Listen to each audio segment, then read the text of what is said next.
देवेंद्र फडणवीस हे फसणवीस आहेत, ते नुसत्या थापा मारतात अशी घणाघाती टीका प्रणिती शिंदेंनी अक्कलकोटमधील प्रचार सभेतून केली। तर भाजपचे लोक हे फक्त आश्वासनं देतात, करत काहीच नाही, त्यांचं काम केवळ कागदावर आहे अशी टीका देखील प्रणिती शिंदेंनी केली। त्यांच्या टीकेला आता भाजपचे आमदार आणि सोलापूरचे उमेदवार राम सातपुते यांनी काय प्रत्युत्तर दिलं जाणून घेऊया। जे शेतकऱ्यांना पीक विमा मिळत होता तो तर बंदच झाला। पाणी आमचे सरपंच या ठिकाणी आहेत, 28 गावाचा त्यांनी लढा दिला आणि पाणीचा प्रश्न सोडवायचा प्रयत्न केला। अजूनही तो प्रश्न या ठिकाणी सुटला नाहीये, फक्त आश्वासनवर आश्वासन।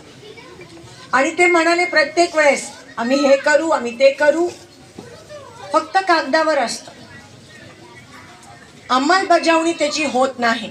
कालपर्यंत ते देवेंद्र फडणवीस जी तर थापाच मारतात, फसवणीसच आहेत ते।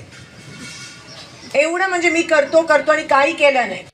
मोदीजीने काय केलं तर माझं विरोधी उमेदवाराला पहिलं उत्तर आहे, त्यांनी सांगितलं होतं 10 कामं सांगा, त्यातलं पहिलं काम की सोलापूर शहराला बायपास केला। या सोलापूर शहरामध्ये त्या ठिकाणी पिढ्यानपिढ्या विडी कामगार काम करत होता, त्यांना 30,000 घरं देण्याचं काम मोदीजीने केलं। हे दुसरं काम, 65,000 शेतकऱ्यांना त्या ठिकाणी वर्षाला 6,000 रुपये दिले, हे मोदीजींचं तिसरं काम आहे।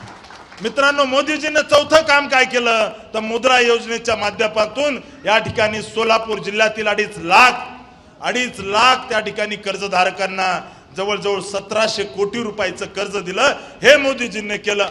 यांना जर कामं सांगायला जर झालं तर त्या ठिकाणी दिवस मावळेपर्यंत मी यांना कामं सांगू शकतो।